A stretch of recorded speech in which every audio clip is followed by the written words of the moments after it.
Alright, so welcome everyone to the stream. We're just going to pick up right where we left off in Project Zomboid. We are playing as Marisa Flanagan, doing a 16x pop run with no respawns. At this point, we have mostly wiped out Akron. We've basically wiped out the east side and the south side of Akron, and the only place left is the west side, which is just one more road to go through. At which point, Akron will have fallen. Things are going very well for the character. We've got a base that we've gotten a pretty good start on. We got our generator, we got our connection, we got a car that's kind of a piece of crap, but we are going to try and find a better car in the neighborhood to use for when we go to leave town. But anyways, let's go ahead and get started. And you'll notice that we are now Dr. Marisa Flanagan. That's because we went to the pharmacy. We noticed they had doctorates on the wall, so we took them. And no one is around to be able to tell us we're not a doctor, so even though we have no first aid, we are considering ourselves a doctor. Right, it's the middle of the night. Are the books I need to read electrical? We can do that real fast. Oh, never mind, we can't. It's downstairs.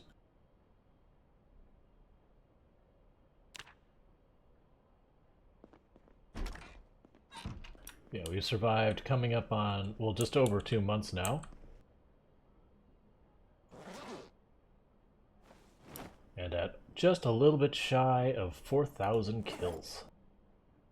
The initial estimate we had for the population of this town was actually was 5,100 zombies. But we've reached the point that it's looking like some may have migrated away and we've wiped out all the others kind of thing.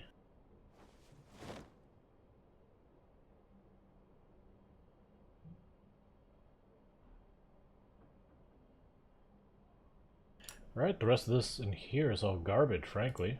So we have fully emptied out this area.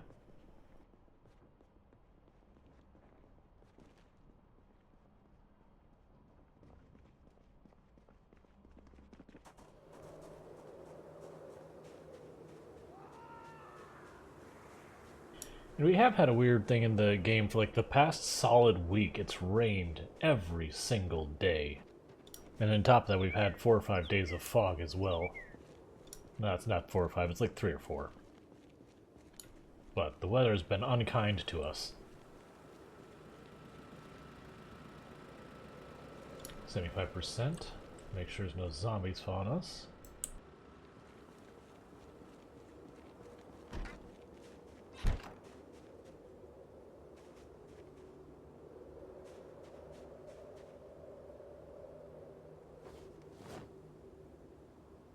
It's going good, War Machine. How about yourself?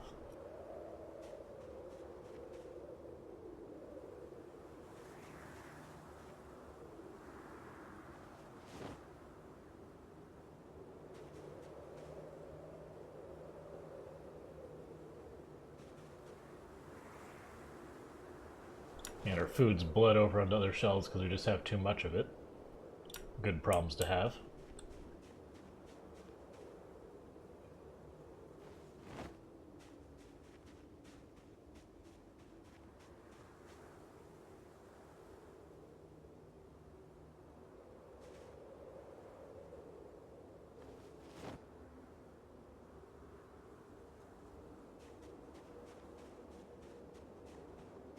Nice, nice. Always good to have more RAM.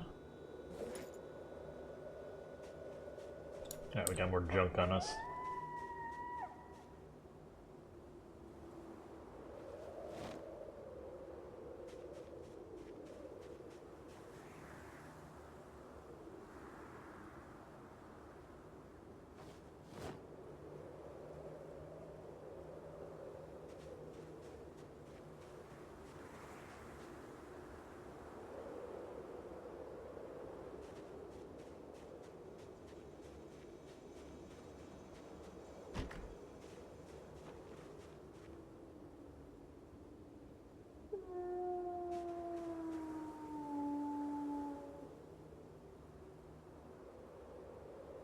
Those are seedling potatoes, not seeding potatoes, right? Yes.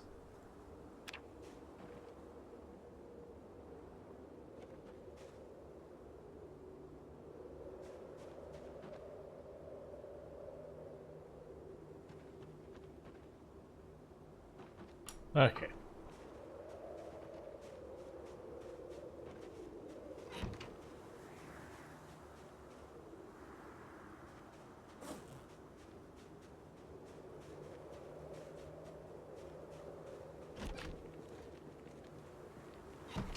I need to get some lights set up. I believe you can put a flashlight on a stick so it can light up the area around our property, but I'll need to figure that out. We can also put some just like lamps and stuff inside, give us a little bit of light.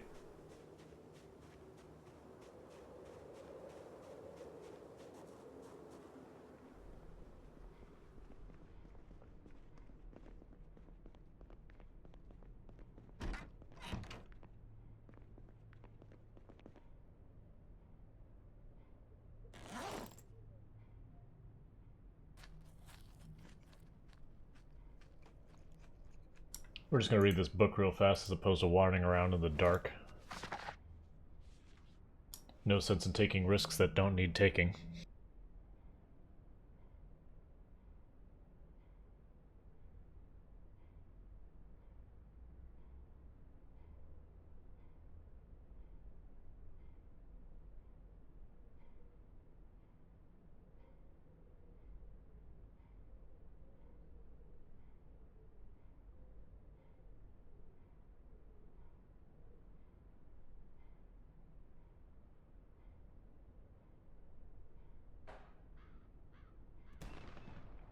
Alright, meta event, so we gotta be careful when we go downstairs, just in case we have a, random one or two zombies wandered around.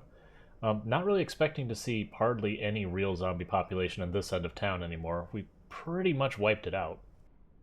But the west end of town still will have some zombies lingering around. So that's kind of the goal for today, is to go and wipe that out. Yep, almost 4,000. Okay, so let's scarf down the rest of the salad. Probably have to make another one, need at least half of it as well.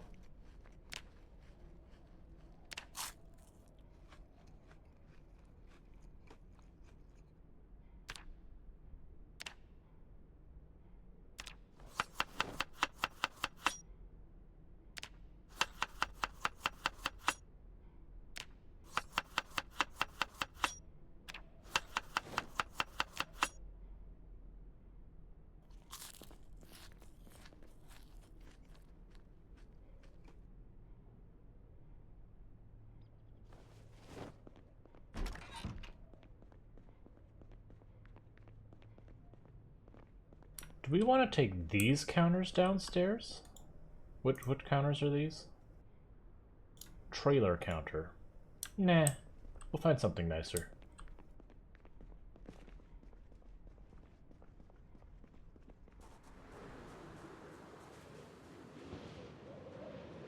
Alright, we got zombies in our area. Don't like it. They gotta go.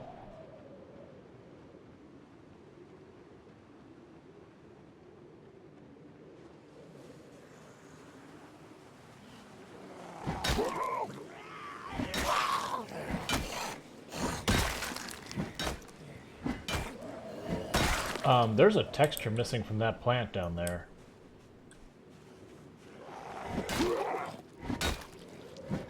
Oh, nope, it's fixed itself. Let's go back over here. Oh, that's so weird. If you, like, look at that. It's all... The tree turns all black and all staticky and everything. But then when I go over here, it fixes itself. Huh.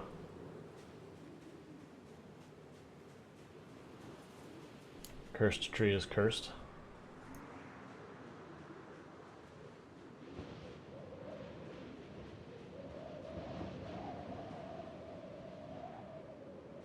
Yep, no more zombies over there.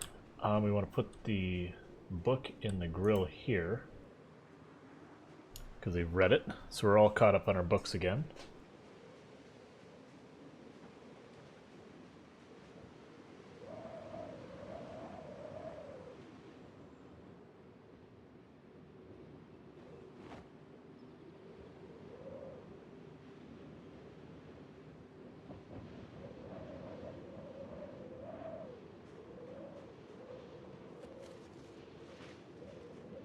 Alright, now we go to the west side, because we've cleared this area out.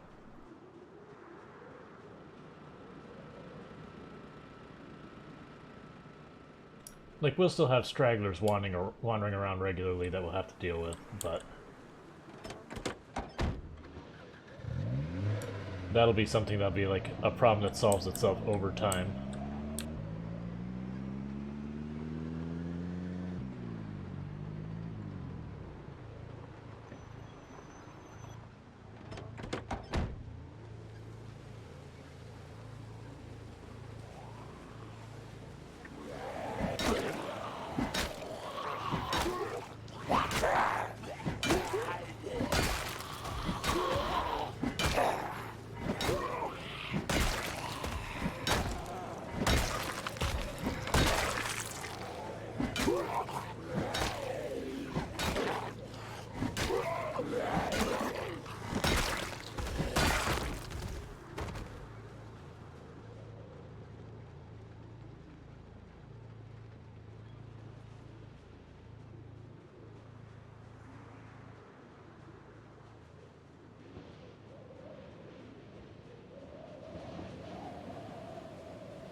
Did we ever check out that? Let's look. I think we've checked out this car. Let's double check. Because we are looking for a replacement for this car, because this car's a piece of junk.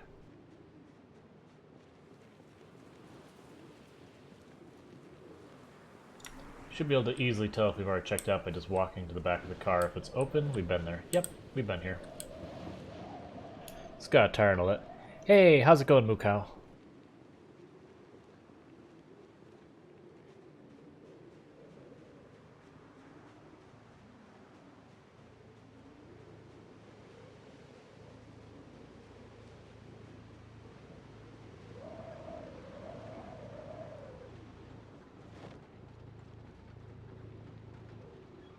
Gonna go ahead and get the thread off these.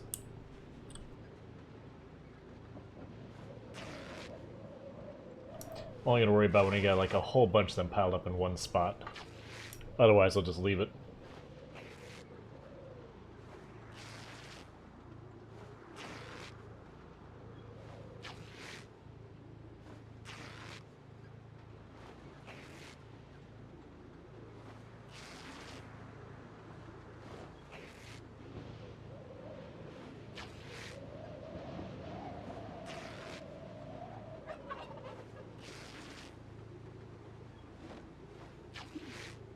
Because my hope is to actually have pretty good tailoring by the time we start rolling into winter. Because then we can sit there and put, you know, ridiculously armored up. And then just have, like, nothing to worry about but fighting. Because I imagine the winter we'll actually be able to knock out a good couple towns easily.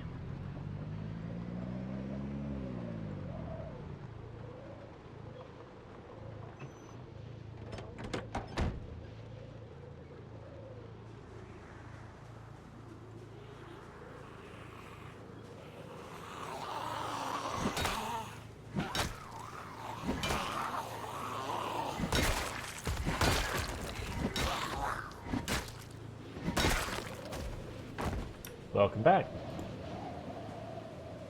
Guessing the cockatoo is doing cockatoo things.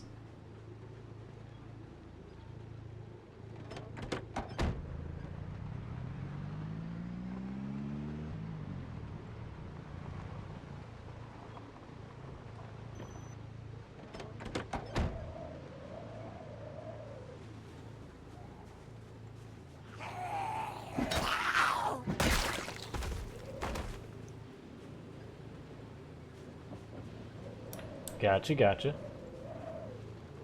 Pun, pun. Ooh, we're right about to be at a normal body weight. Nice.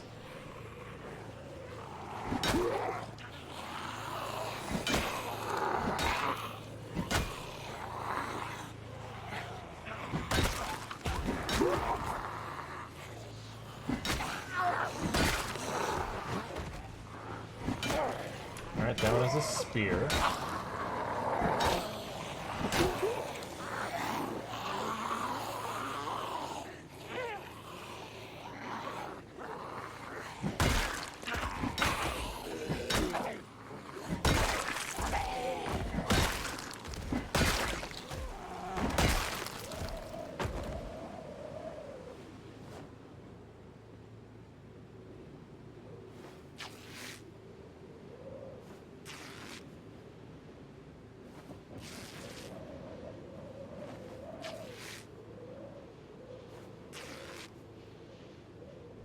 Yeah, no, I gotcha. We have all sorts of environmental problems here where I'm at as well. Where people just screwed up stuff. Like the one that's really suffering here are the manatees. The water's all messed up.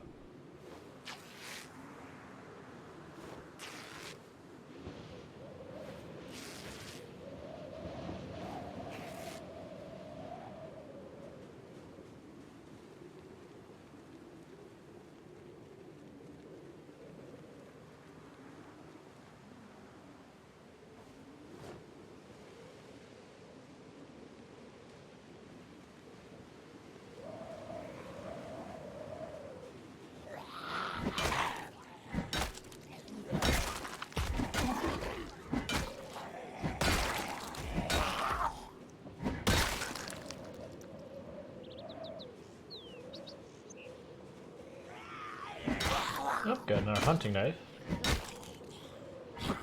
Love to see it. I saw there's another group up here, so we'll go ahead and kill them. Any zombies we see must die. Because eventually, we'll stop seeing them. I should say, not have to. I probably should switch to my hunting knife halfway through this pack, so that we don't exert ourselves, but I probably won't.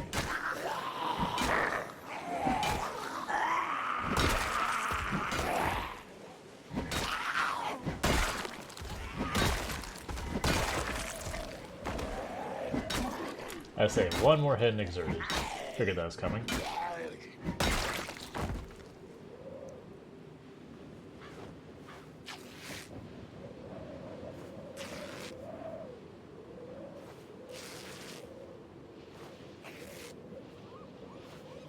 I got a couple watches we can take apart.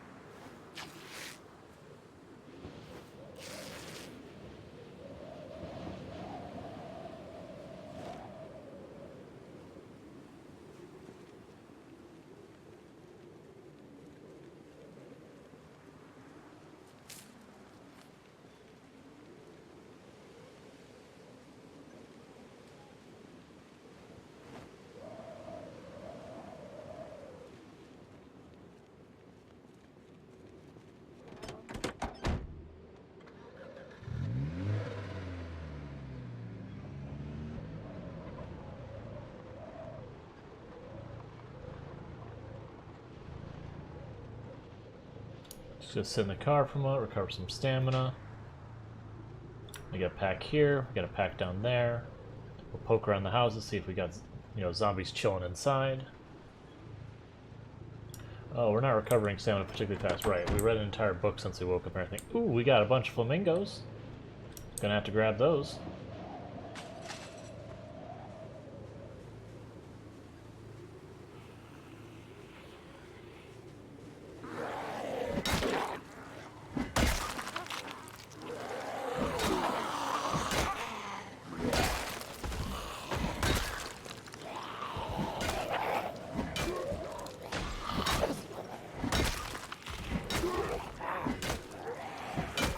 Alright, let's get some distance because I hear zombies banging on the windows. I don't want to have them come up behind us.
Gotta be careful, the zombie could come up behind us or in front. There we go.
This is not a safe house. These corners and all that are not good places. So I don't want to be here any longer than I need to be here.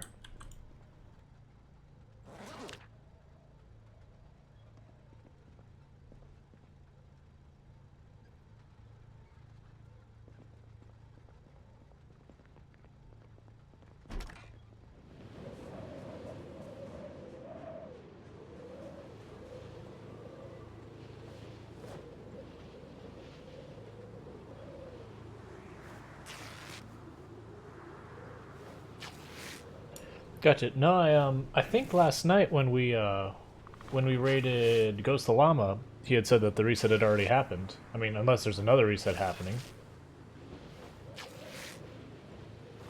That they cut the day length down from 3 hours to 2 hours. They changed the read time from 1 to 0.8. So it'll still be longer than 1 day read time, but not nearly as bad.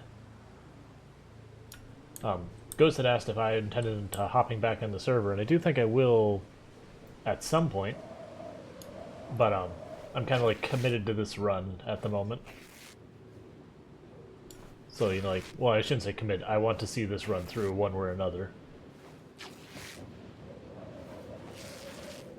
But if we continue to succeed, it could be a very long run.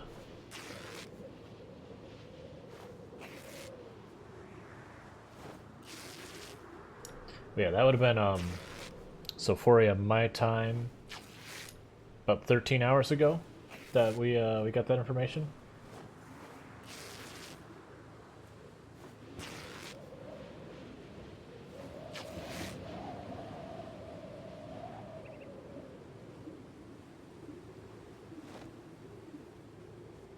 Alright, let's get this in the vehicle and go back.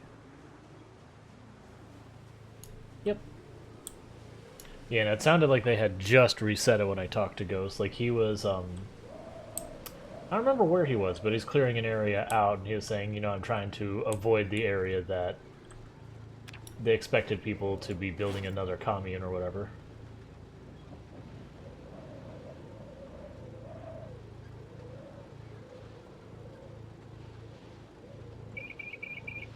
My hope is that they also toned up the zombies just a little bit, because one of the problems we had was just, with as many experienced people on there, it's just the zombies didn't stand a chance.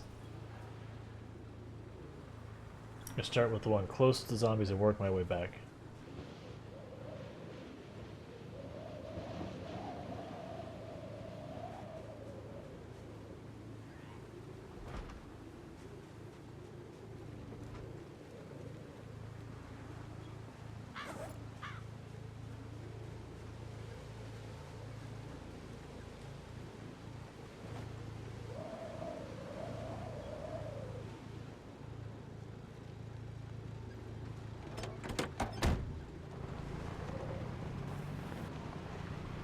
Yeah, I heard they had like the dance mod and a few of the other ones.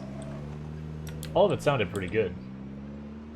Like I said, I'll probably be back on that server at some point, but I kind of want to see this run through. Like, if we die off in this run, we might not start another run with the same objective for a little while. As much as I want to kill those zombies, we're pretty exhausted.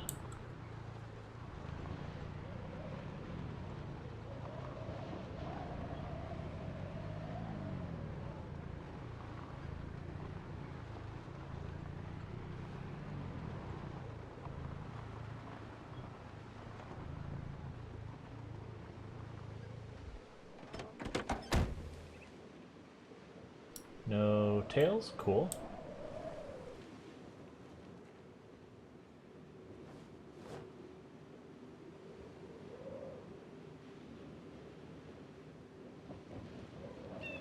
Hey, how's it going, Killer of Gems?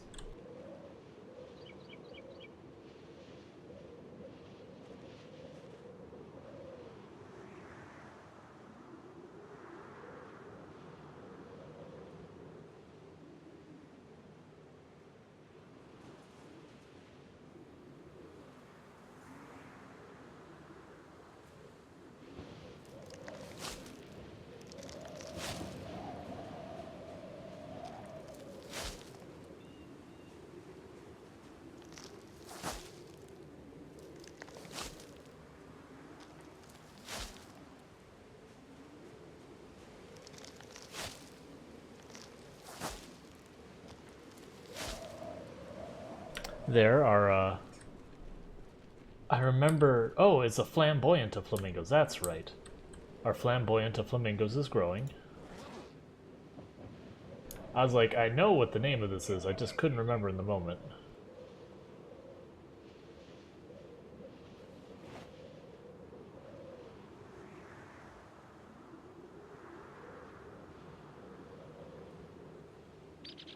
Yep, every day.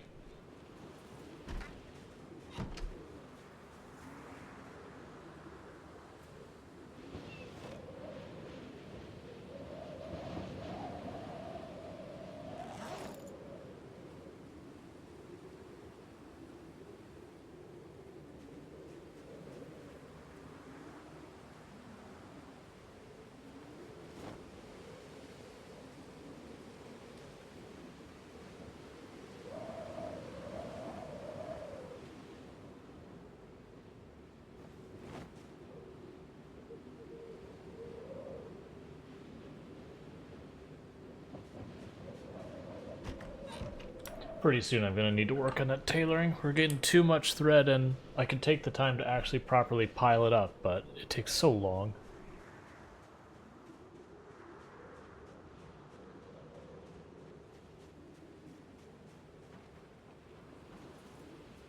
There's a couple strategies. The first one being, does it have available whatever, whatever you want or need. Like, that's the decision on this one we had. We want gas, we want water, we want a place we can farm. Perfect. This has all three, so we'll take it. Another approach is to go by the defensible thing, find the place that has a bunch of existing tall fences and all that, so you only have to worry about a couple invasion points, as it were. For me, honestly, a lot of my bases, the way they start is I will start moving around nomadically until I have too much crap to move around anymore. And wherever that ends up being, I'll find a base, like a building really close to there, and that'll become my home. So it's not even like a deliberate, it's like, oh, this is good for XYZ, it's just I have too much stuff and I can no longer move it, so I guess we live here now.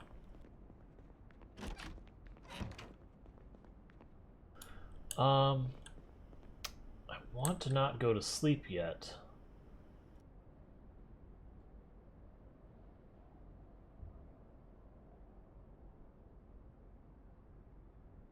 I'm just deliberately killing time to about 10 p.m. so we can go to sleep and wake up when it's not,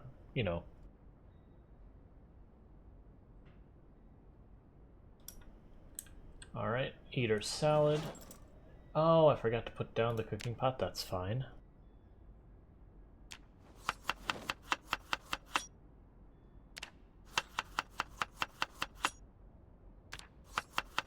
It's almost time to start balancing our diet out.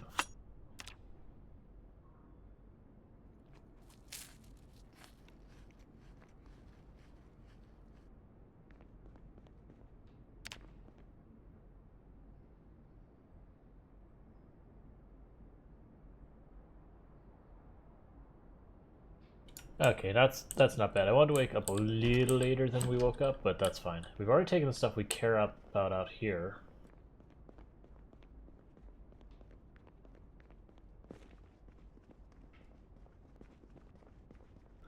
I guess I finally should actually go through these boxes and take everything out. Because we've had just more food sitting here that we've just not been taking.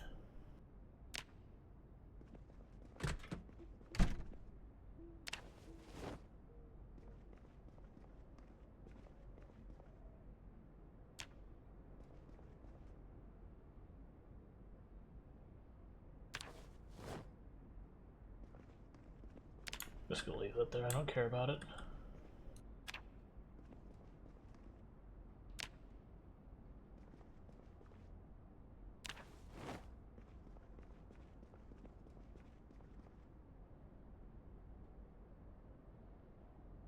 I don't even care about, like, it's so easy to deal with that. Oh, butter. Butter never goes bad. We'll grab the milk because we can use that for farming stuff.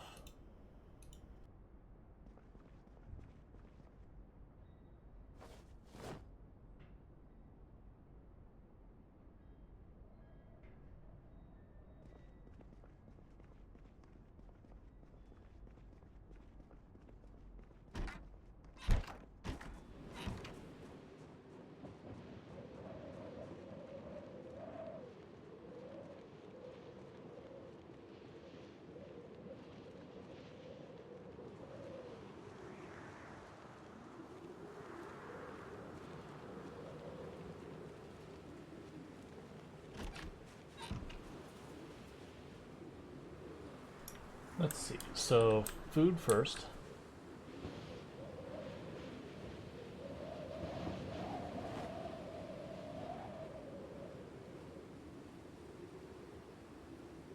Oh no, the shelf's about to fill up too.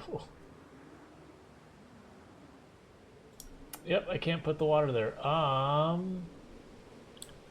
Well, that's a thing.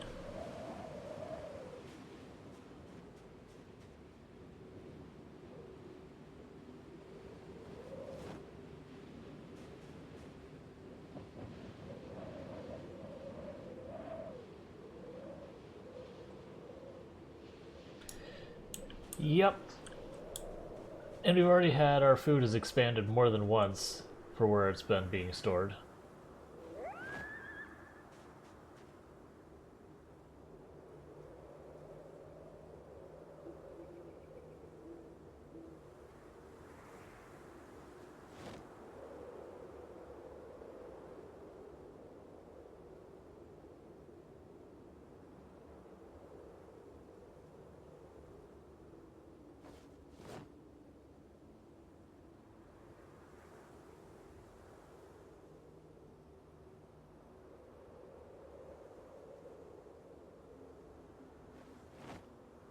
Okay, so that shelf is now exclusively food.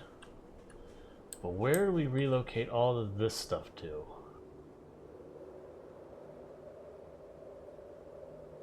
Okay, all the metalworking and repair stuff is going on in the bookshelf, because at least the bookshelf shouldn't go up in number of books at any point, so it should continue to decrease over time. As we read the books and we don't need them anymore.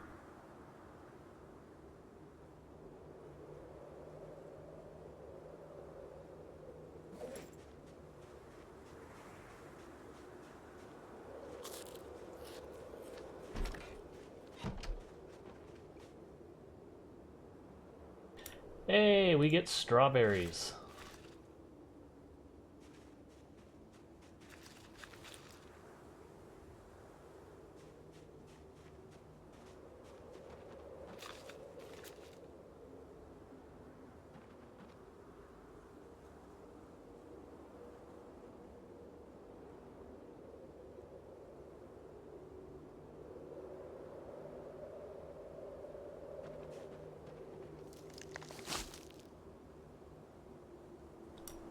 Alright.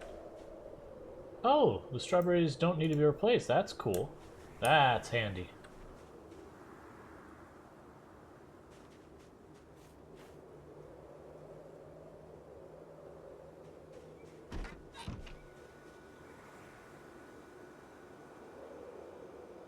So the question is, can I just add strawberries to the salad? No. The strawberries will have to be a fruit salad thing. I didn't figure they could. That was actually one of the things I'm like, oh, maybe I should be growing carrots instead of strawberries since, you know, the strawberries aren't something I can put everywhere. Alright, so we're going to have to deal with our plants. So we're going to do that real fast.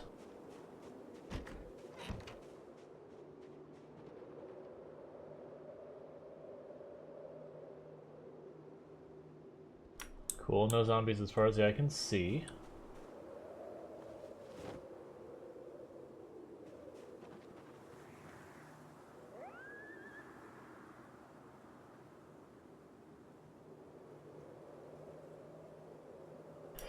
So you can, but first you have to plaster them. So you have to get water and plaster, and then you can make them look like drywall, at which point then you can paint them different colors. You have to find the plaster stuff at like hardware stores and warehouses, and then the paint are usually warehouses. I will warn you, those materials are not particularly common, though.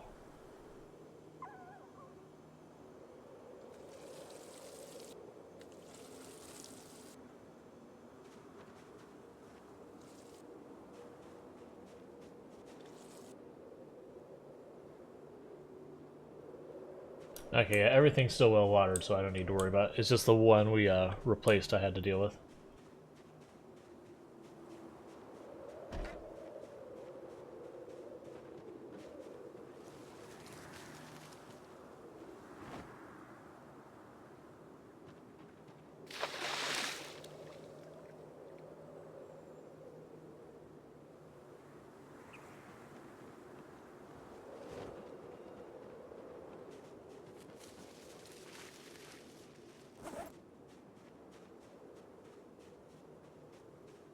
When I get a wood axe, I'm going to have to knock down all these saplings.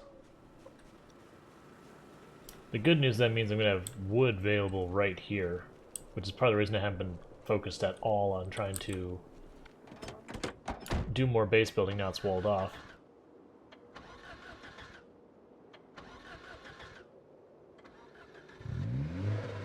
This poor car needs to be retired so badly. I'm just holding out for like a truck or a Land Raider or a really big van or something that's got some storage capacity to it.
Alright, we do a lap around the house, then we bang on the door, and if zombies come out, we kill them. If not, there we go.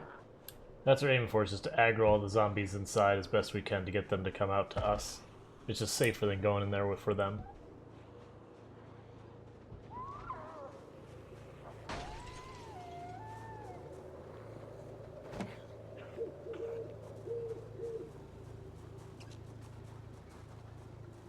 Alright, we'll meet around the other side.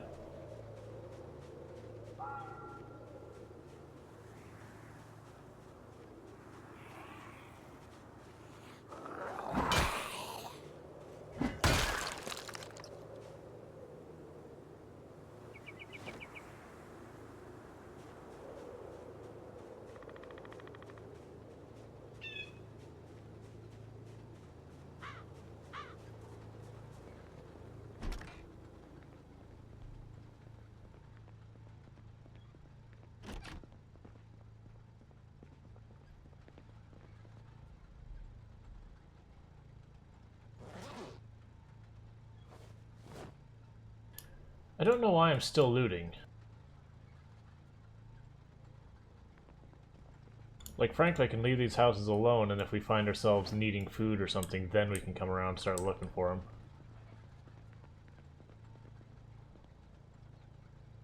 Yeah, jewelry is just cosmetic. You know, I actually will go, give me your lamp.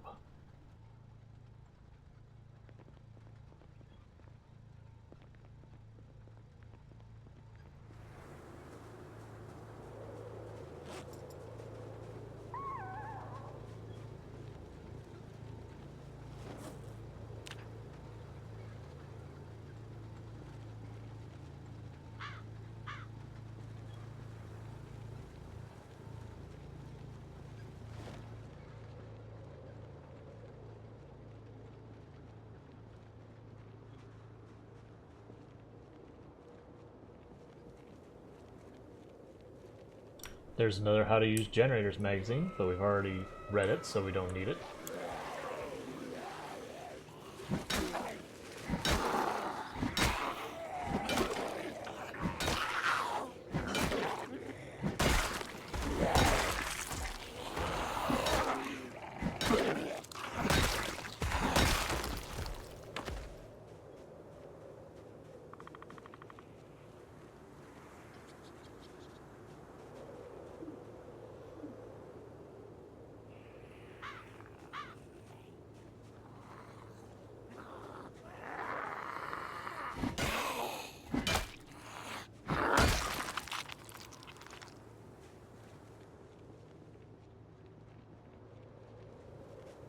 And I just commented about it, but it's like, oh, I could find gas cans and weapons and all sorts of stuff, so might as well.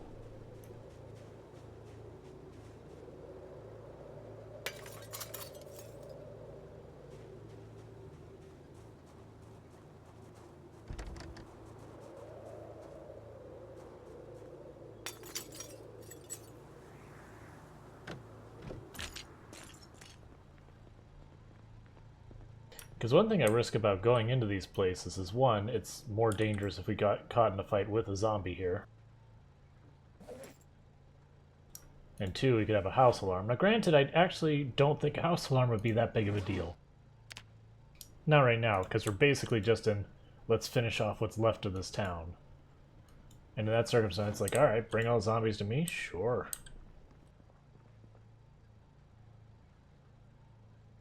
The street apparently is about its butter. We didn't find any butter until we came into the street, and then we're just finding it everywhere.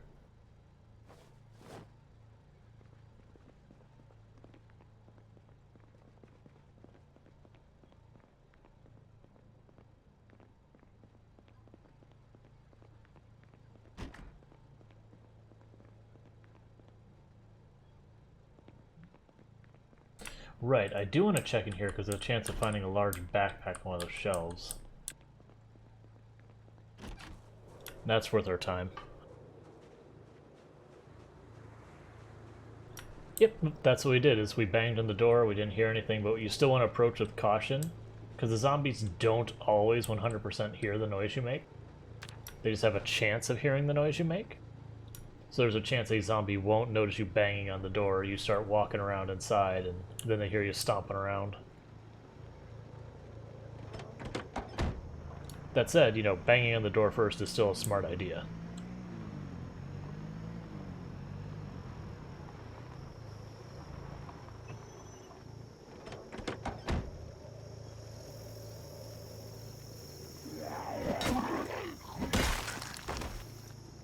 I was expecting way more zombies in this neighborhood. We're only seeing like little groups of 4 and 5 everywhere.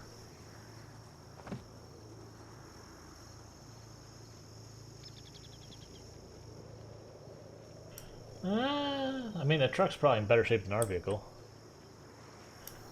I mean, I could give you the really pedantic answer of you play more, but some of the things that actually will help you get better at the game. One recommendation I make that a lot of people would find counterintuitive is, well, not counterintuitive, they just don't go after it, is a lot of people set the infection to kill you instantly because they don't want to walk around when you're basically doomed to die. I disagree with that. especially when you're new to the game. Instead, what I'd recommend is once you get to the point where you are infected, instead of just offing yourself or whatever, go take a bunch of risks. Like, go drive a car fast, go fight zombies you're not comfortable fighting, like that kind of thing. Pretty much kind of start figuring out what you can and can't get away with. Try different tactics in fighting where, you know, if it doesn't work out, you don't have anything to lose, you're already infected.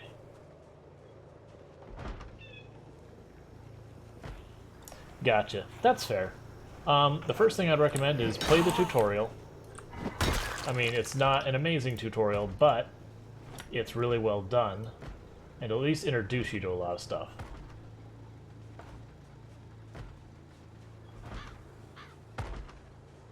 Alright, so I banged on all those, so hopefully yep, that's the idea, is you want to get all the zombies banging on stuff inside so you know where they are. One piece of advice I'd give everyone who plays the game is to go slow. And another thing, before I forget, I should do this almost every stream. When you first get the game, go to your options. There's a couple settings I would change for your own health. One is the ISO cursor visibility. It starts at 10%. I would put it to 50%, and I'll show you what that is in a minute. Aim outline, it starts, I believe, at none. You want to change that to any weapon. What that does is when you go and you, like point at an enemy with a weapon, it'll let you know when they're in range. And then the last one is your blood decals. Turn it down. You can either turn it off or turn it low, because as you kill zombies, they don't go away. They just keep getting worse and worse until eventually it will start killing your frames per second. But yeah, and then the ISO is just the circle underneath my mouse when I'm aiming. At 10%, it's extremely hard to see when you're in the moment. 50%, you can see it pretty well. I've even debated turning it up higher. I am not currently playing multiplayer. I am doing a kind of a challenge run. So we have the zombie population turned up to the absolute max the game will handle without mods. And we turned off respawns because we're going to kill them all.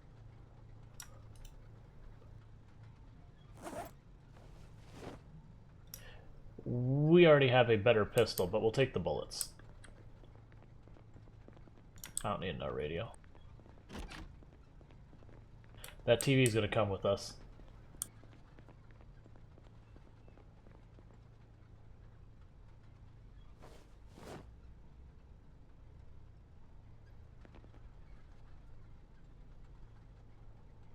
I was going to bring those, like, you know what, I'm never jarring anything, I'm putting it back.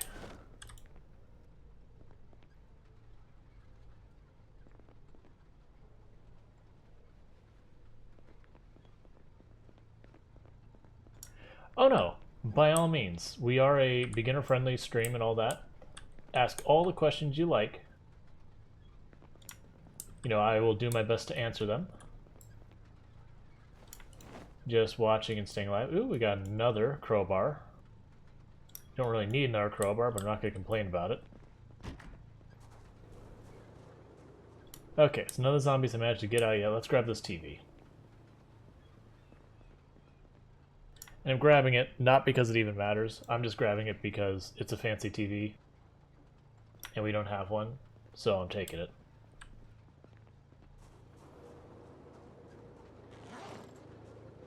Yeah, so we want to get this in the car as fast as possible because we're way overburdened, and that's not a good thing to get into a fight with.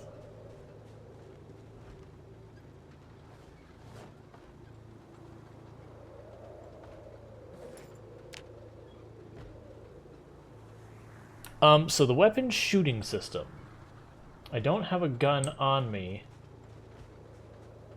but the thing to keep in mind is you want to aim, and you do not want to move. If you move around, it starts hurting your aim. But if you stand there, when the zombie gets in range, which most of the guns is probably around this is the range, they have different range, but it's in this area, they'll start with like a really dark red outline, which means you're either going to miss or do very negligible damage, and then as they get closer, it'll start turning from yellow to green, and it just decides like how much risk you want to take for the zombie getting close before you start offloading for maximum effect. If you're moving around, it'll just stay in solid red, and you're not going to hit anything, and it's going to be terrible. But you basically suck with guns until this aiming skill gets up, and the only way to get that skill up is to use guns. The shotgun is a good way of training aiming early on. But once you get like 2-3 points in aiming, then like the 9mm and the revolver that uses the 38 specials gets pretty good. But before that, guns are rough. Like, I actually will use guns. We've been stockpiling ammo, and my plan is when we go to push into the next town, I'm going to go in there with just a whole bunch... Ooh, that was... I'm surprised you can get the jump scare noise to that.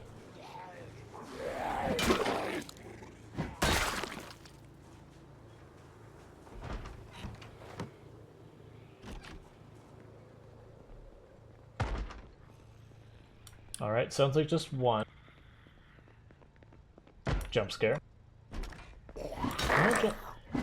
Did they get the feedback about how the jump scare sound got over the top at times and now it's just not doing it anymore? Or is it like something that once your character's been exposed to jump scares enough times, you're just like, nah, it's just zombies?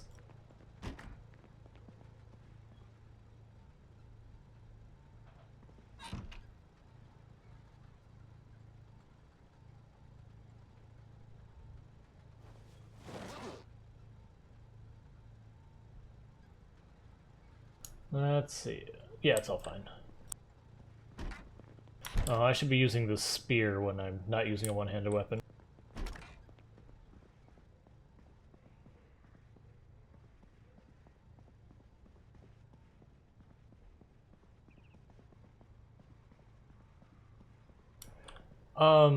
No. Every character you make is completely independent, and anything you do on one character makes no difference on the other. So if you skill up a character and they die, congratulations, it's all gone. That's by design. To a certain way, this game has a lot of roguelike elements. Oh, this granola is actually not spoiled. We're just going to eat that right now because it's going to spoil any time now.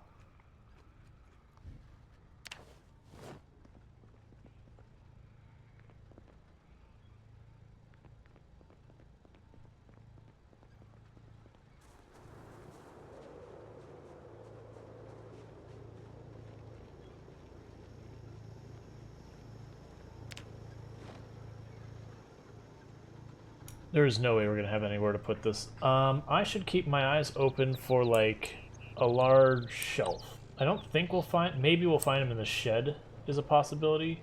But I don't think we're really going to find those in residential. They're more like commercial stuff. Wait, that's a different...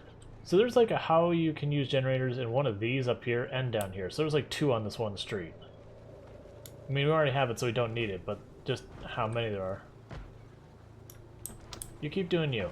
Let me go check out your shed back here.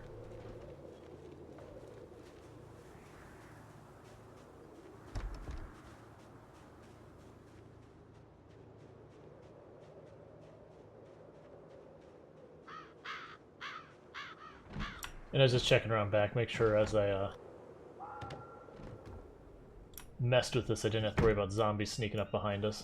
Another crowbar.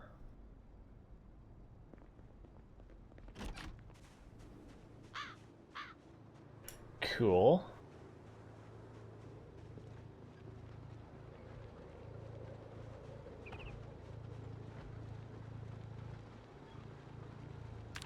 But yeah, so like when this character dies, all progress this character makes, like all these skills, all of that is gone. So, while a lot of people say it's a hardcore game, I would argue technically it's a medium core game, because if you return to the same world, your stuff's still there. You just have to reclaim it from your zombie, go to the base, that kind of thing. Versus a hardcore game, there's just no recovery. Thank you for the follow, VFK420. Welcome to the stream. I see you back there. Would you break that door already?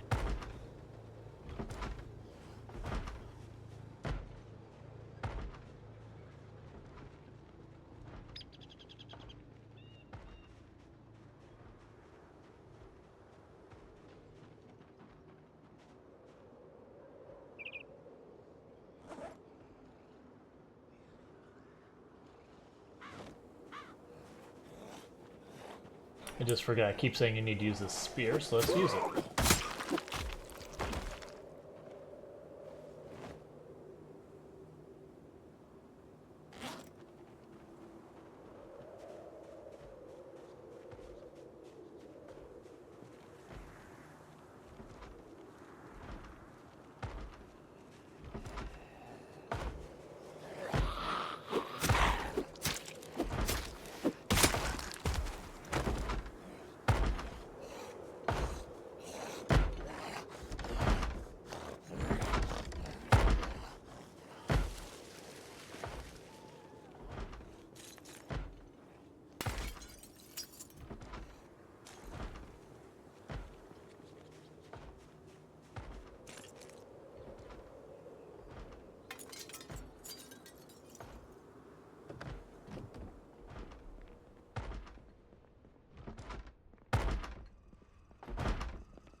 I was gonna be really mad if that missed. I don't care about that. That can just stay in the shelf where it is.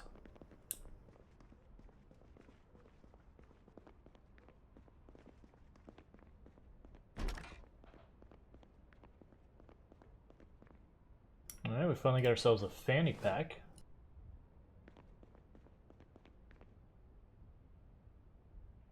Probably. I think so. I know this house design can have it. I'll check in a minute. I'm just double checking the stuff here. Okay, so they have a radio with a radio on top of the radio. Got it. Yep, that'll be a cache. No, it's not a cache. Okay, I'm just wrong.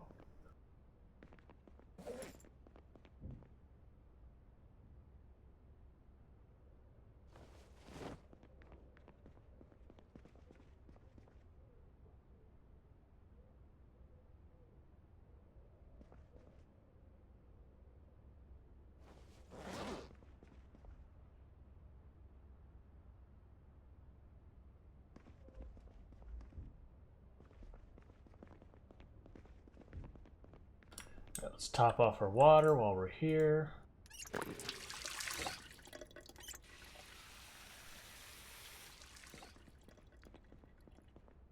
That's another house we've gone through. We already went to the shed, we already went to the house across the street, we just keep going up the road.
One thing to keep in mind when you're watching me fight, this character has, while they started off with no combat skills and all that, they've acquired them.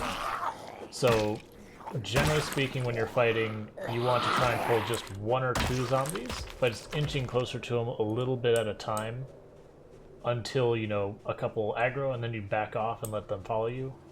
Rinse and repeat until you manage to kill them.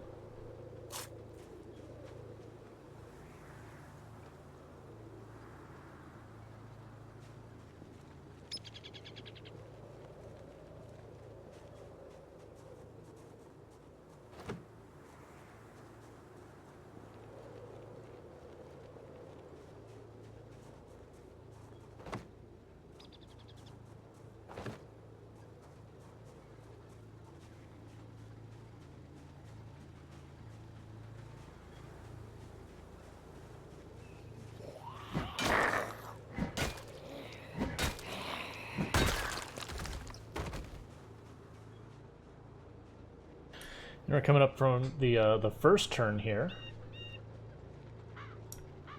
so that'll be a whole like section of this back road we've got. So we're already, I think, about a third of the way through this area, if not more. All right, so that all looks fine. Let's bang on this door first, get the zombies moving. Okay. Now, before we start poking my nose in the truck where we could get ourselves in there and in trouble. No zombies in the backyard, cool. Because this truck's not in terrible shape, that might be a good replacement for our car. Except for the damaged window.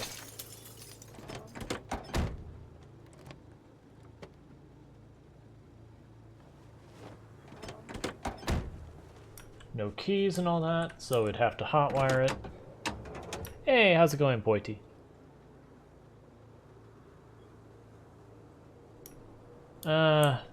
That truck's pretty beat up. That might be a vehicle used to train skills on. This is the one we banged down first, so we'll go over here, clear it out, go to the other side and clear it out.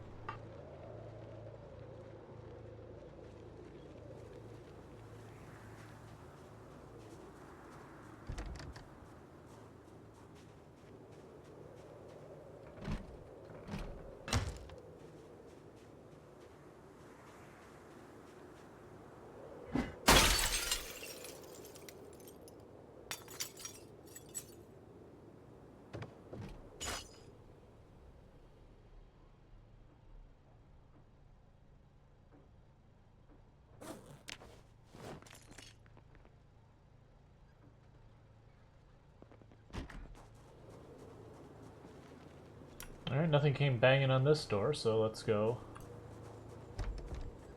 poke our nose around in here. Gonna walk around the outside first.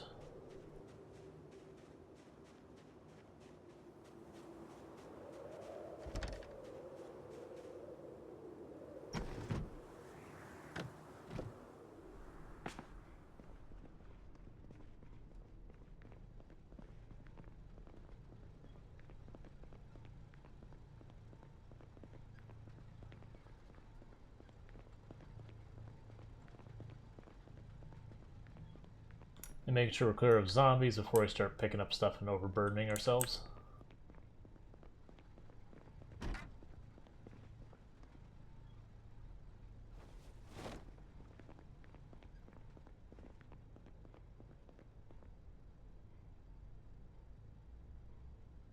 Alright, what do we have here? Let's close the door just in case. Alright, we already have one of these actually. I'm gonna take it. I don't need an extra magazine though.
Sigh, no backpacks ever.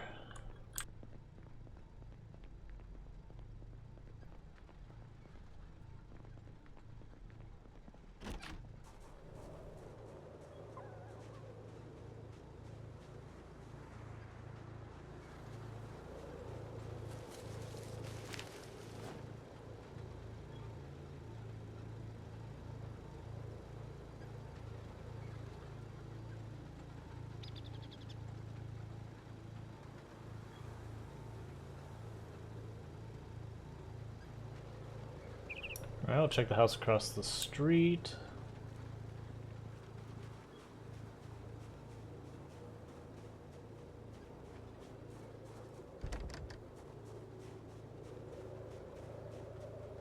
Not gonna go through that window because we'd climb across the entire bed, so it can be extremely dangerous.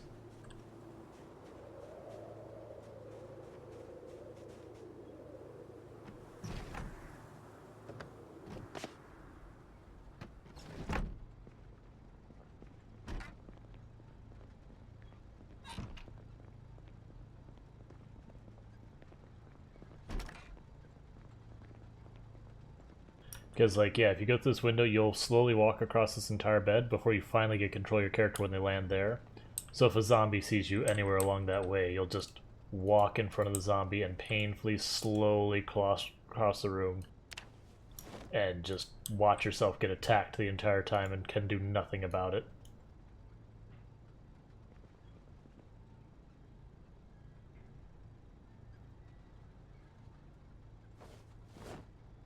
How is that fresh? I'm still dumping it out.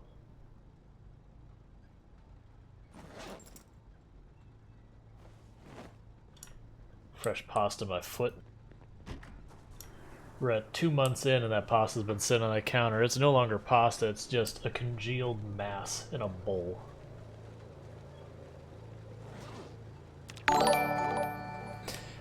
Thank you for the raid, Peter Ponders. If you're with me in just a moment, I'll give you a shout out. Actually, I'm going to do it right now.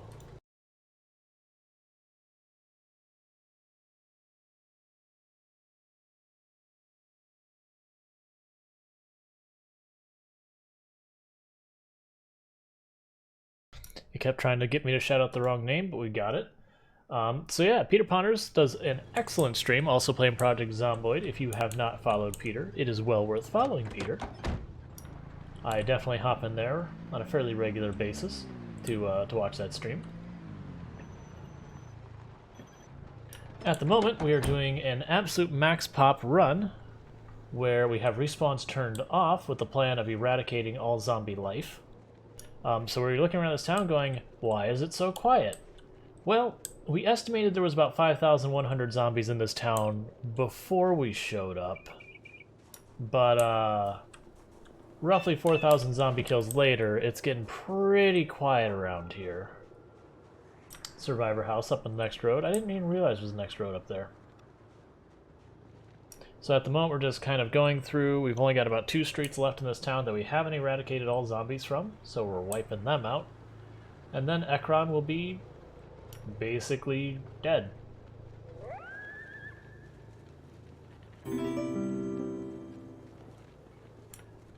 A thing of the follow, Cryptid Waifu Genesis. Welcome to the stream. Yeah, we've made excellent progress. We're going to kill these 2 zombies. And then it's looking like it's nappy nap time for Dr. Marisa Flanagan. And you might be wondering, wait a second, doctor? How is she a doctor? There's no, like, choosing those kind of things. I mean, there might actually be a doctor profession. But we did not choose it, we chose unemployment. It's because we went to the pharmacy and we just took the doctorates on the wall and we call them ours now. And I dare anyone to challenge Miss Flanagan on her doctorate.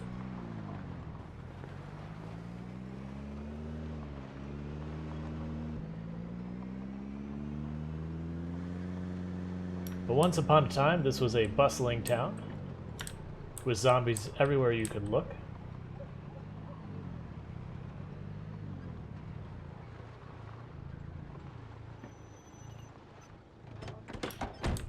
Excuse me, we've already cleared this area. You're not supposed to be here. That's how this works. You die, and then it stays vacant. But not really, because like the zombies are constantly wandering in here again and again. But we will gradually whittle them down. I do need to cook myself another salad.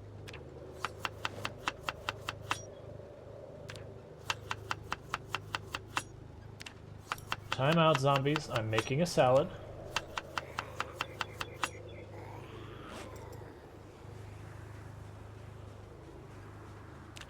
I'll be within you a moment. There we go.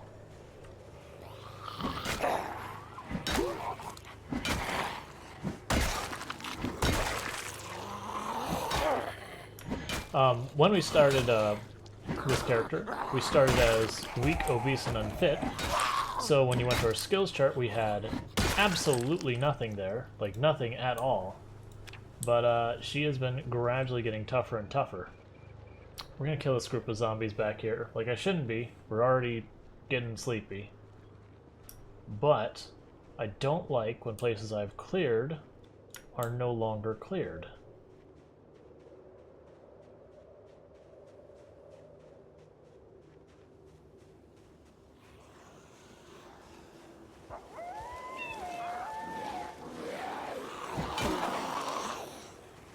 I just want to get around these trees. Yeah, no, swinging a crowbar and beating zombies with it, great exercise routine.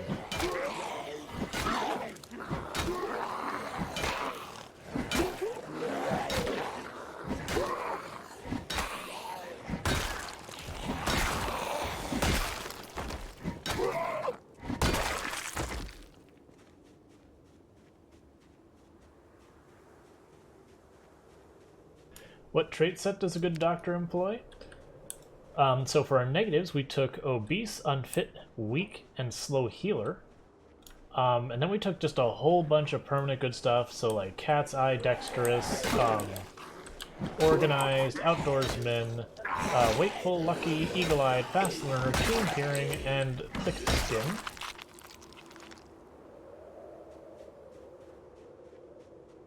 Yes, we do need a nap. That's actually where we're going, and I just saw, like, I had just cleared this area out, and that we had more zombies here. It's like, nah, that's not gonna fly. Ekron is Flanagan town. Yep. When you start with the traits we started with, you actually get a carry weight of just 6. To give you context of how much that is, if I carry a fireman's axe, that's 3. A water bottle is just shy of 1. Then you have your clothing. You can literally have just like 2 weapons, a can or 2 of food, and a water bottle, and you're already overburdened with that. Oh, this is not where we live.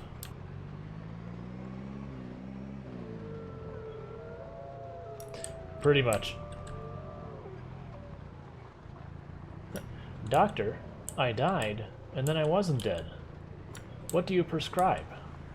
Crowbar.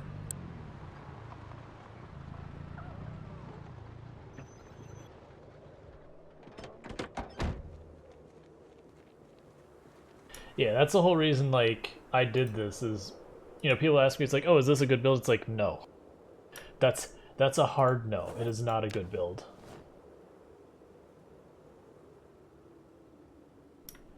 Yep, the base is still a work in progress, but we will be going inside here in a moment. We found 3 more crowbars on that trip. How many crowbars are we going to get on this character? So yeah, so the base is a work in progress, as you can see. I've just got this first floor at storage. I left the door open. Don't do that. That's how zombies get in.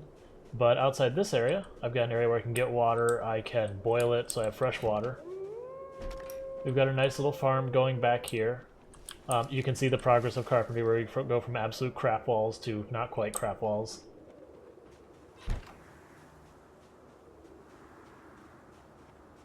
So yeah, things have been going real well there. Alright, so this is where our food is taking over. Let's see. Let's do this in order. Alright, first let's ditch the weapon stuff.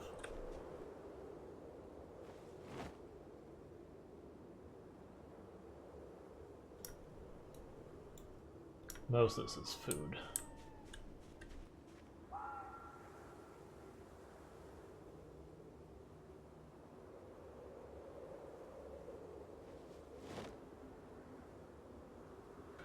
Yeah, no, it's good. Because I do feel like the later towns, we're not even going to bother looting half of it. We're just going to go up and down the streets killing zombies. Like, loot only as we need to kind of thing. Like, I keep saying, oh, I don't need to loot these places. We're getting too much junk. Actually, we'll keep the eraser with us. We've got some CDs and that, so that goes in our bookshelf. We put our metal stuff and that there as well, because our loot situation is getting completely out of control. Medical's over here. Carpentry's up here.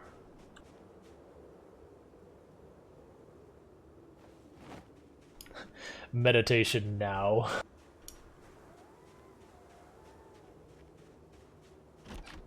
And I put my extra saucepans in the grill, because this is where we're dealing with making fresh water as we need.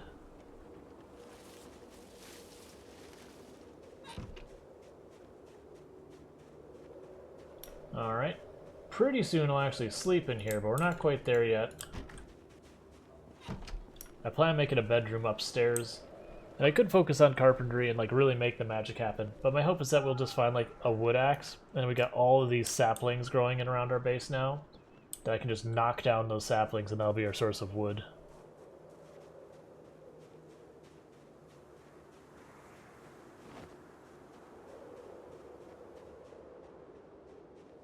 So the time we have been staying in the second floor of the gas station.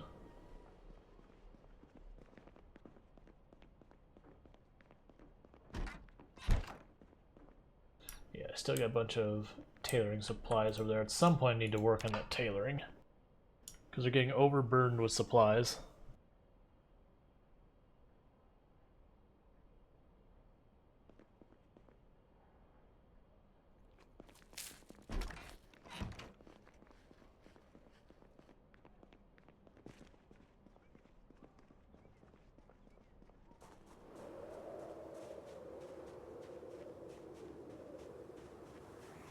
Alright, well, you have yourself a lovely sleep, and I hope your stream went well and all that.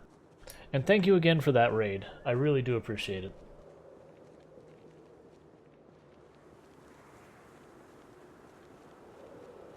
Oh yeah, and we have our slowly growing flamboyant of flamingos. We'll also start collecting garden gnomes, but since I started that... Wait a second. You're not supposed to be in here. Everything else is fine, but you're not supposed to be in there. Did we already take everything out of here? No, we didn't. We were still in progress.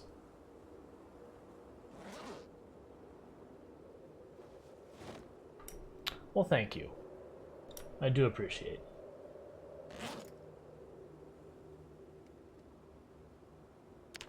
I thought we had finished already looting this out, but we hadn't. Oh, right! We've got our wonderful table, TV, and lamp to put up. I mean, the lamp we don't actually have something to put on, so it's going to lay on the ground, which, you know, it is what it is.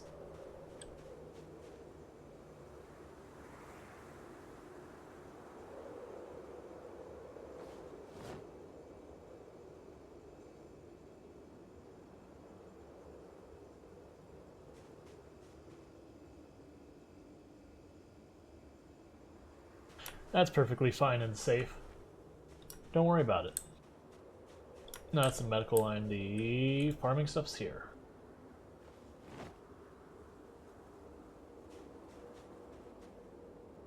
Metal goes there with the books, just because we're out of space.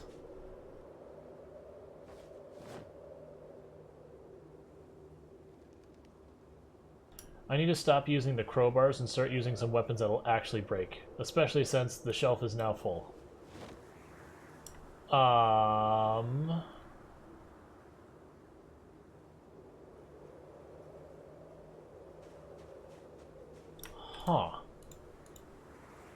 Where do we put the rest of our weapons for the time being? Because we are completely... Oh, I know what I can do for a couple little space. Give me this.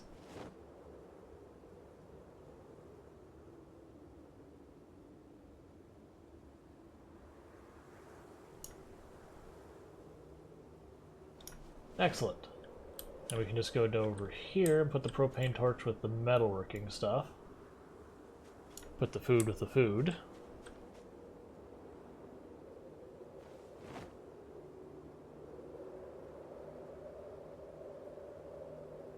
Which is also about full. I need to get more storage. That's what it boils down to. I just need to get more storage.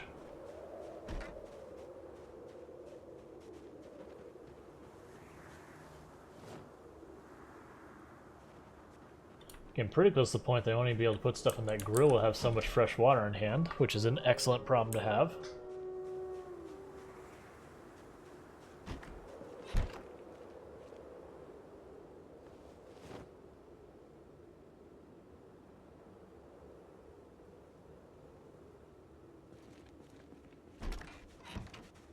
I just realized we don't have room for this. How do I make this work?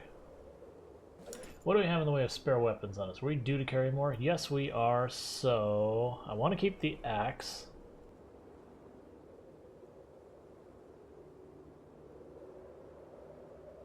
Grab ourselves a shovel.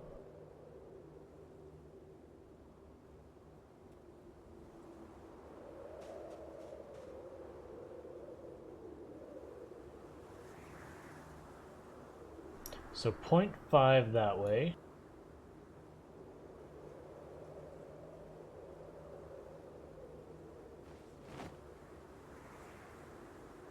Alright, so that opens this up.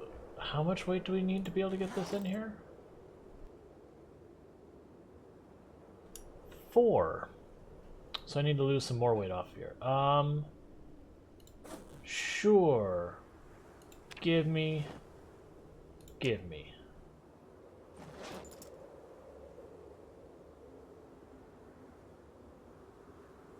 We've got to break some weapons.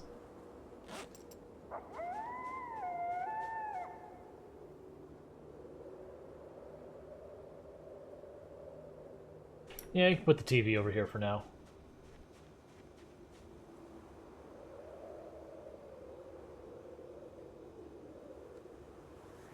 That's not the way I put that down, game.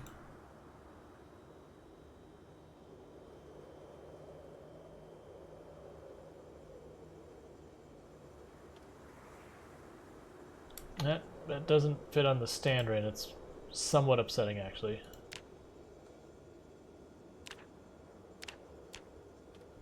Cool. So now we'd be able to watch our VHSs. Excellent. And as you can see, our wonderful doctor, Melissa, is a surgeon, has a doctorate. And you can't see it because it won't let me aim at, but that's just generally being a doctor. So yeah, has 2 doctorates. She took them from the pharmacy directly off the wall and put it on hers, and therefore they're hers. Ignore the Sharpie, it's fine.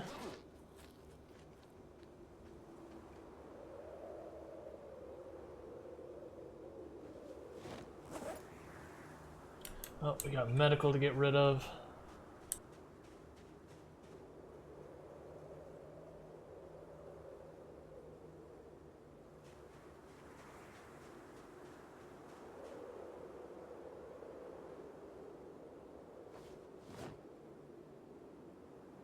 I was thinking you could put some of the hammers up there. It's a carpentry shelf, it's fine. Yeah, I think we're good order. We just need to grab more food, because we don't have much with us. Oh, let's check on our plant.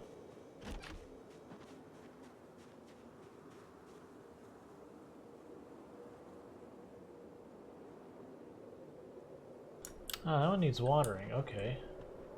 There's a tree growing there. Okay. I need to go in here with an axe and chop down all these. Get our cabbage.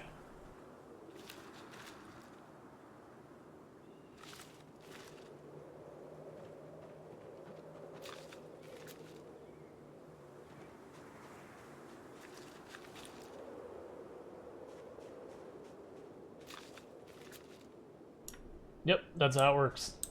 It's like, I'm a doctor.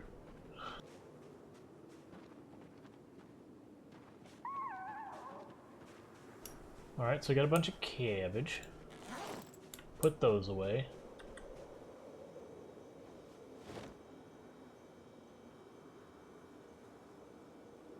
Okay, maybe we don't plant cabbage this time. We're doing really good. Yeah, no, I got a bunch of seeds, so I'm not worried about, like, we have, that's not the right shelf. We have seeds for days. I've got 10 packets, so.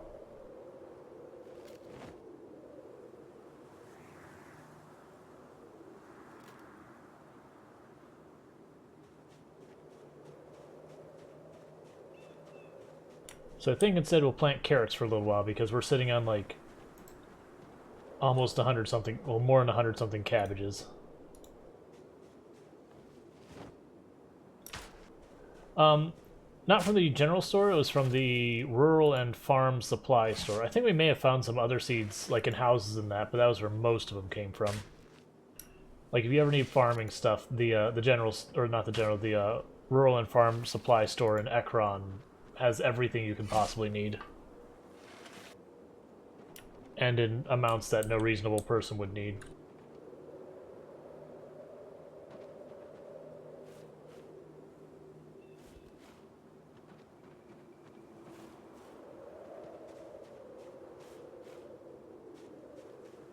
Well, I had actually planned on killing zombies today. But it looks like we're going to do a little farming and then we'll see what zombies we can get rid of.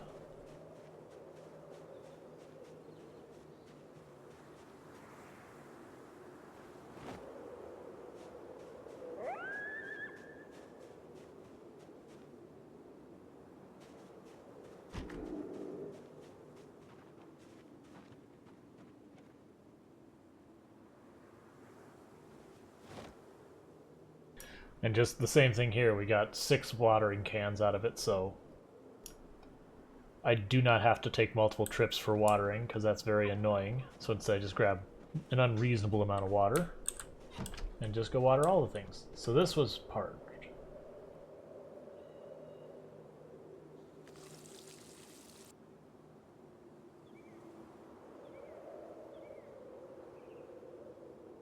because apparently we missed one, so just running through, checking all of them. Fine, so we'll top that off.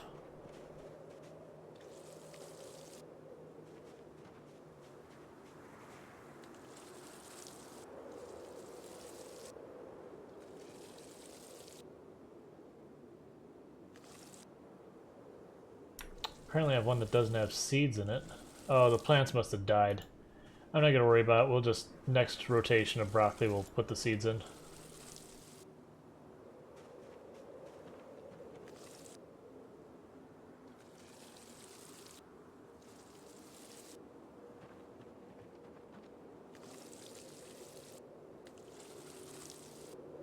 Cool, plants are all caught up.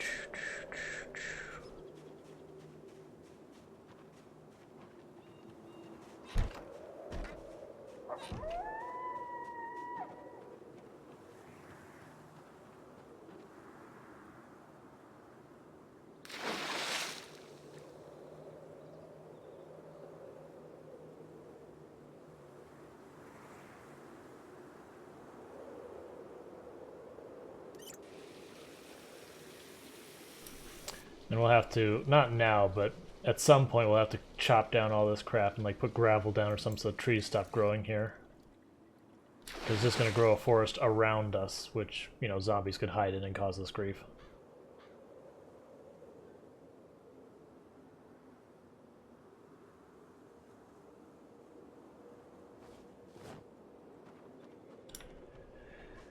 Cool. Alright, we need to grab produce.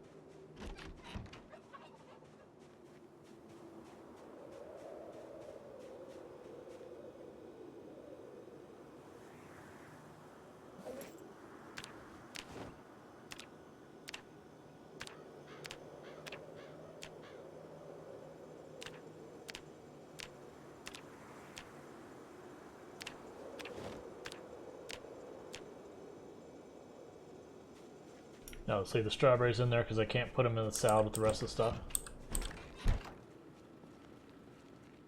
So we can't eat them till they thaw, or we can't rather make a salad till they thaw, so we're back to killing zombies.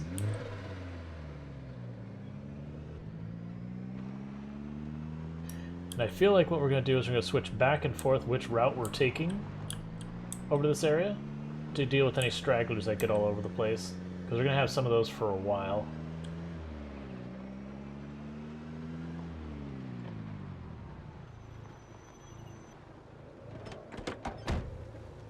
Just because you have ones that are like trapped in back corners and trees, stuff like that, where you go?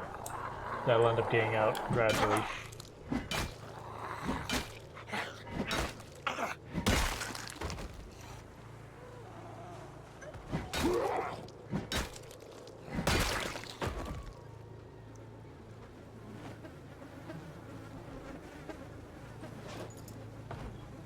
Oh, right, we have busted spear to drop. There we go.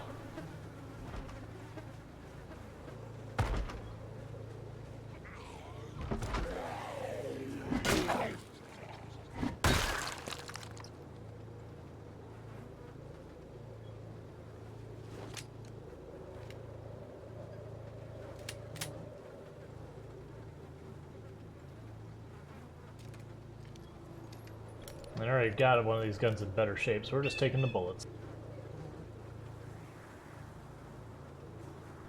Of course, you don't have enough inventory for me to dump it back on your body to get rid of it.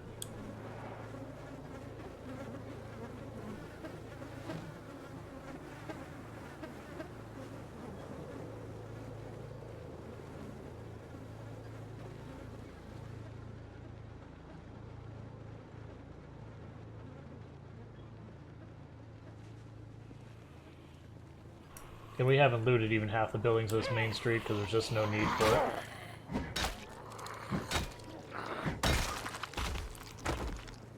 Like at some point, once they build enough of the base, they go, oh, I want counters and mannequins and that kind of nonsense. We'll worry about it. Group back here we need to kill.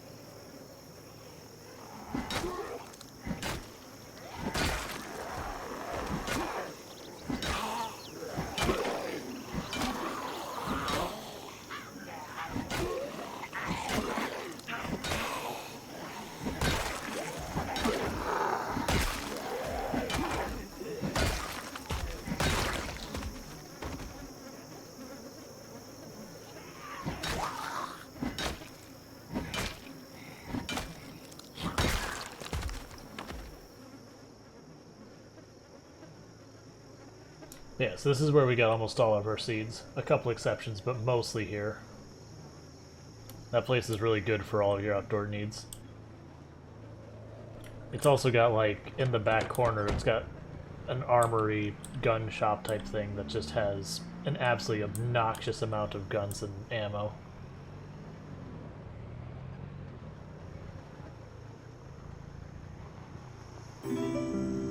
Thank you for the follow, Smooth Hank. Welcome to the stream.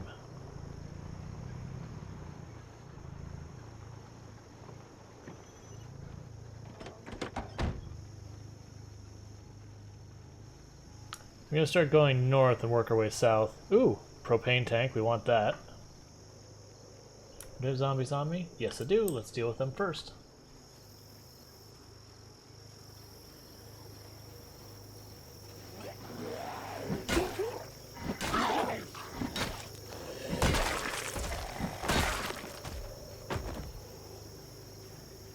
I don't want to deal with those trees.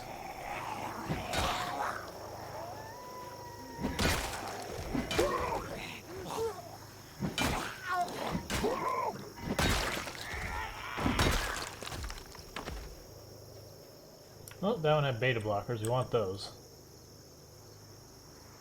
Yeah, I'll put them in the main... Well, yeah. Because normally what I've gotten to the point of doing is when I'm looting for, like, loot, I'll get out a secondary thing, but the crowbar I want to keep using two-handed.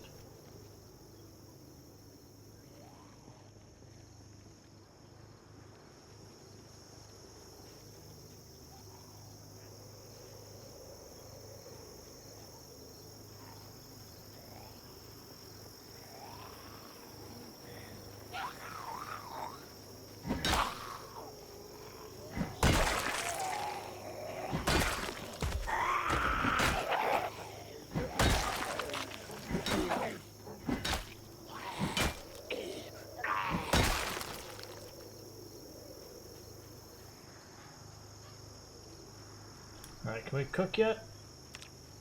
Yeah.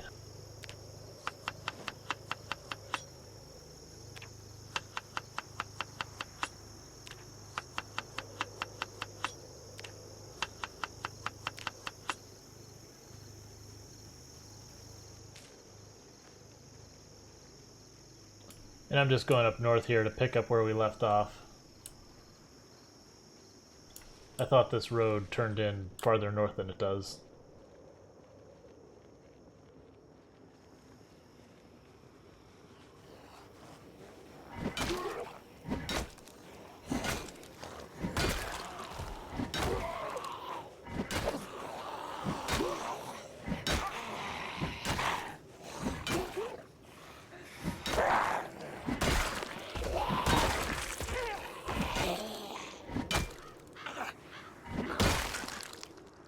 Let's actually take the car up there.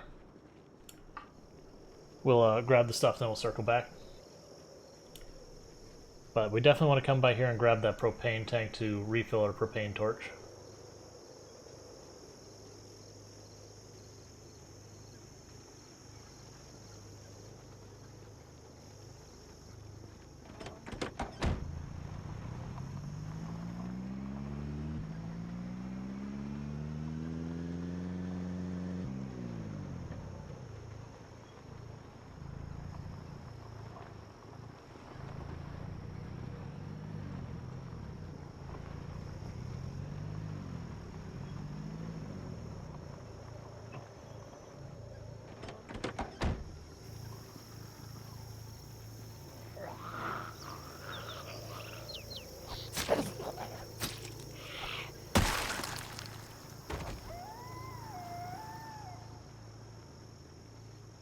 Okay, and we definitely looted these two houses, so we can kill the zombies up here, and I think this house we haven't touched yet.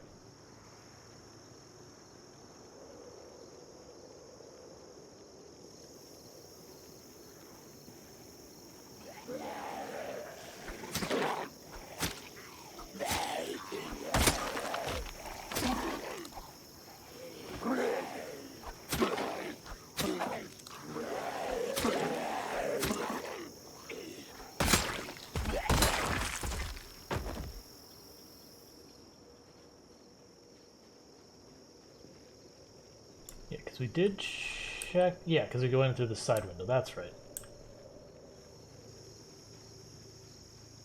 So we'll go to these houses. We'll bang on all the doors. Make sure anyone inside knows well that we're here. I think we already banged in that door, honestly.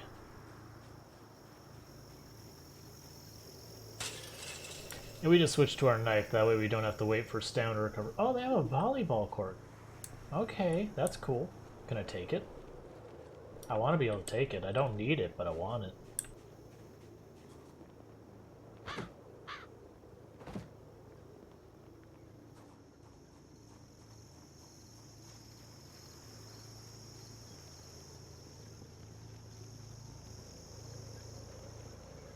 Survivor house, so we should probably expect to see zombies in here.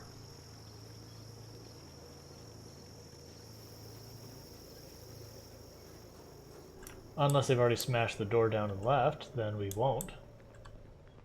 Hi, zombie.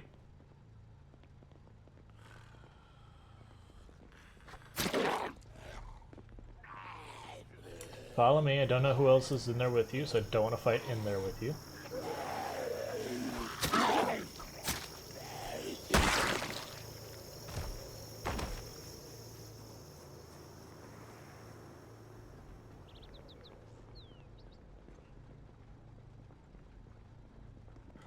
I bet you they all came out because we used to roll up and down the road.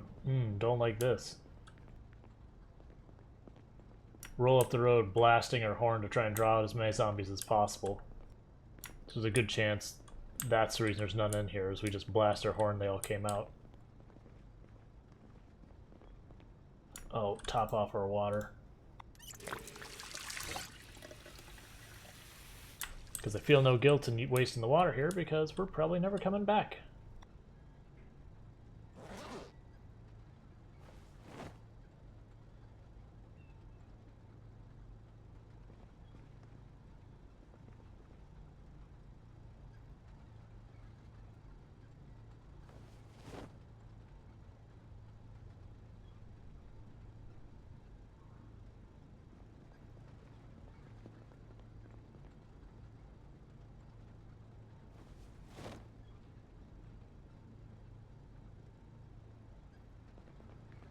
I think we already have that book. I think I've grabbed the same book like 4 times.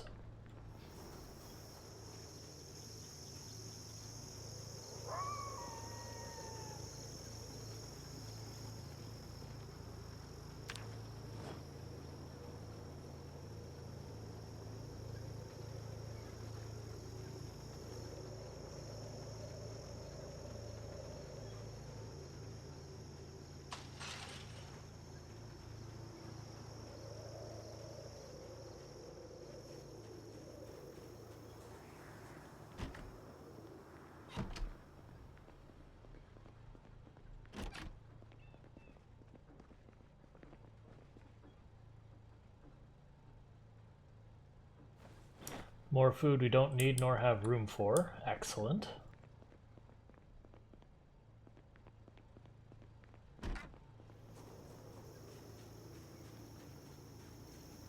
Oh, don't they have the outdoor lights? Couldn't we take those? Where are your outdoor lights? Fancy outdoor lamps. Those will work.